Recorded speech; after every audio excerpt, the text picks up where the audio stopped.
Today we will discuss some more important questions of Chapter 2 NCERT in Indian Economic Development. First question, what is sectoral composition of an economy? Is it necessary that service sector should contribute maximum to GDP of an economy? Comment. What is sectoral composition? Sectoral composition is also known as structural composition. Structural composition refers to contribution made by agriculture, industrial and service sector in GDP of a country.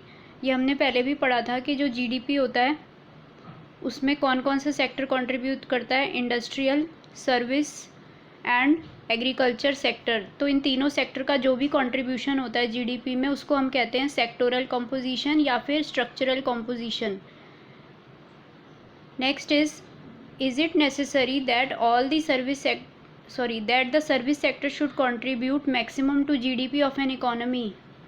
क्या ज़रूरी है कि service sector का contribution GDP में ज़्यादा होना चाहिए?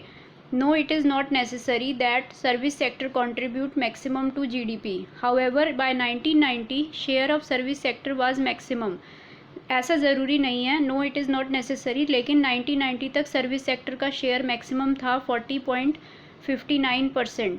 This growing share of service sector marked the beginning of globalization in the country. जैसे जैसे हमारी कंट्री में ग्लोबलाइजेशन होती गई वैसे वैसे सर्विस सेक्टर का शेयर बढ़ता गया. ग्लोबलाइजेशन से सर्विस सेक्टर का शेयर क्यों बढ़ेगा? ग्लोबलाइजेशन में क्या होता है कि हमारा बाहर की कंट्रीज़ से और ज़्यादा कॉन्टैक्ट होने लगता है, ग्लोबलाइज होने लगते हैं हम. तो उससे क्या होता है, आईटी इंडस्ट्री, टूरिज़्म हो गया और फॉरेन डायरेक्ट इन्वेस्टमेंट, ये सब बढ़ने लगते हैं. तो आईटी इंडस्ट्री सर्विस सेक्टर का पार्ट है. टूरिज़्म, लोग यहाँ आना जाना शुरू कर देते हैं, हम जाने लगते हैं बाहर, लोग यहाँ आने शुरू हो जाते हैं. फॉरेन डायरेक्ट इन्वेस्टमेंट, लोग यहाँ पे, जैसे मैकडॉनल्ड्स खुल गया, पिज़्ज़ा हट खुल गया, ये सब चीज़ें, मॉल्स खुल गए. तो सर्विस सेक्टर, ये सब सर्विस सेक्टर का पार्ट है. तो सर्विस सेक्टर उतना ज़्यादा बढ़ता जाता है जैसे जैसे ग्लोबलाइजेशन होती जाती है. तो जैसे जैसे कंट्री डेवलप हो रही है या ग्लोबलाइज्ड होती जा रही है वैसे वैसे सर्विस सेक्टर का GDP में कंट्रीब्यूशन बढ़ता जाता है. तो इसका आंसर हम ऐसे लिख सकते हैं कि ज़रूरी नहीं है लेकिन ऐसा होता है जैसे जैसे ग्लोबलाइजेशन बढ़ती है. नेक्स्ट, दो public sector is very essential for industries, many public sector undertaking incur huge losses and are drain to economy resources.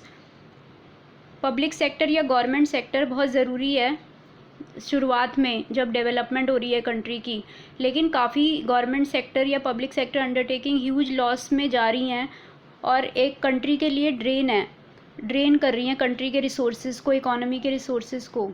तो हमें इसमें यूज़फुलनेस बतानी है पब्लिक सेक्टर गवर्नमेंट सेक्टर की. In the light of this fact, वो कह रहा है कि वैसे तो पब्लिक सेक्टर बहुत ज़रूरी है इंडस्ट्रीज़ के लिए, लेकिन गवर्नमेंट सेक्टर अगर ह्यूज लॉसेस में जा रही है तो वो हमारी कंट्री के रिसोर्सेज को ड्रेन कर रही है, लेकिन फिर भी उसकी कोई यूज़फुलनेस है कि नहीं है. तो it is true that many public sector undertaking are incurring huge losses. ऐसा होता है कि पब्लिक सेक्टर लॉसेज में जाती हैं, however they are still very useful, लेकिन फिर भी वो बहुत यूज़फुल हैं, खासकर जब हमारी कंट्री डेवलप कर रही है. इसके कुछ रीजंस हैं. First, to create strong industrial base. अगर अभी कंट्री डेवलप हो रही है, इंडस्ट्रीज़ ज़्यादा नहीं है, तो उसके लिए पहले पब्लिक सेक्टर को ही आगे बढ़ना पड़ेगा इंडस्ट्रियल बेस बनाने के लिए, उसके बाद धीरे धीरे प्राइवेटाइजेशन कर सकते हैं. सो फर्स्ट हो गया to create strong industrial base. Second, to develop infrastructure. Infrastructure अब ऐसी जगह पे तो प्राइवेट सेक्टर तो वहीं पे जाएगा जहाँ ऑलरेडी इंफ्रास्ट्रक्चर है, लेकिन जो थोड़े बैकवर्ड एरियाज़ है, इकोनॉमिकली बैकवर्ड है, वहाँ तो शुरुआत पब्लिक सेक्टर को ही करनी पड़ेगी. पहले वहाँ इंफ्रास्ट्रक्चर डेवलप करना पड़ेगा, तो वो काम तो गवर्नमेंट ही करेगी. प्राइवेट सेक्टर तो ऑलरेडी वहीं जाएगी जहाँ ऑलरेडी इंफ्रास्ट्रक्चर डेवलप है. Next, to promote development of backward area. Backward area में भी इंडस्ट्रीज़ पब्लिक सेक्टर ही खोलेगा, प्राइवेट तो वहाँ जाएगा नहीं. To generate employment opportunities. Labour intensive industries, small scale industry, cottage industries, ये सब इंडस्ट्रीज़ भी पब्लिक सेक्टर खोलेगा ताकि एम्प्लॉयमेंट जनरेट हो. To control and manage industries of strategic areas like national defence. जो भी डिफेंस के लिए आइटम्स होती हैं या फिर एटॉमिक एनर्जी वगैरह जो कंट्री के लिए इम्पॉर्टेंट है और जिसमें थोड़ी सीक्रेसी चाहिए, तो वो भी पब्लिक सेक्टर का रोल उसमें ज़्यादा है। Next, they are not meant for earning profit. हम कह रहे हैं कि वैसे कुछ पब्लिक सेक्टर इंडस्ट्रीज़ हैं जो कि हमारे रिसोर्सेज को ड्रेन कर रही हैं, लेकिन they are not meant for earning profit. लेकिन एक्चुअल में तो पब्लिक या गवर्नमेंट सेक्टर प्रॉफिट के लिए नहीं है, वो प्रॉफिट कमाने के लिए नहीं है, वो सोशल वेलफेयर के लिए हैं। नेक्स्ट, अब ये हमारा थोड़ा सा MCQ टाइप है, या match the following. Prime minister, जब प्लानिंग कमीशन बनी थी तो उसका चेयरमैन कौन थे? Prime minister, chairman of planning commission. GDP की definition, the money value of all final goods and services produced within economy in 1 year. Quota, quota क्या होता है? What is quota? Seeds that give, ये नहीं है। Quantity of goods, ये वाला B। Quantity of goods that can be imported, जो हम क्वांटिटी में रिस्ट्रिक्शन लगा देते हैं, मैक्सिमम लिमिट लगा देते हैं, वो होता है Kota.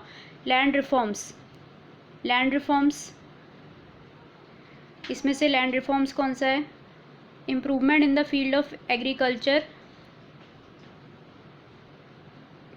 Seeds that give large proportion of output, chairman, ये हो गया हमारा। Improvement in field of agriculture, money assistant. Subsidy इसमें से क्या है? Monetary assistance given by government for production activities. Subsidy हमारा है मॉनेटरी असिस्टेंस जो देती है गवर्नमेंट प्रोडक्शन एक्टिविटी के लिए। हाई यील्ड वेराइटी सीड्स कौन से सीड्स हैं? Seeds that give large proportion of output. और land reforms, improvement in the field of agriculture, जो भी एग्रीकल्चर में इम्प्रूवमेंट करते हैं, रिफॉर्म्स करते हैं टू इंक्रीज़ प्रोडक्टिविटी। तो ये हम दोबारा भी देख लेते हैं। प्राइम मिनिस्टर वाला है हमारा chairman. GDP, money value of final goods and services. HYV seeds हमारा ये वाला है A, seeds that give larger proportion of output. Land reforms, improvement in field of agriculture to increase productivity. Quota, quantity of goods that can be imported. Subsidy, monetary assistance given by government for production activities.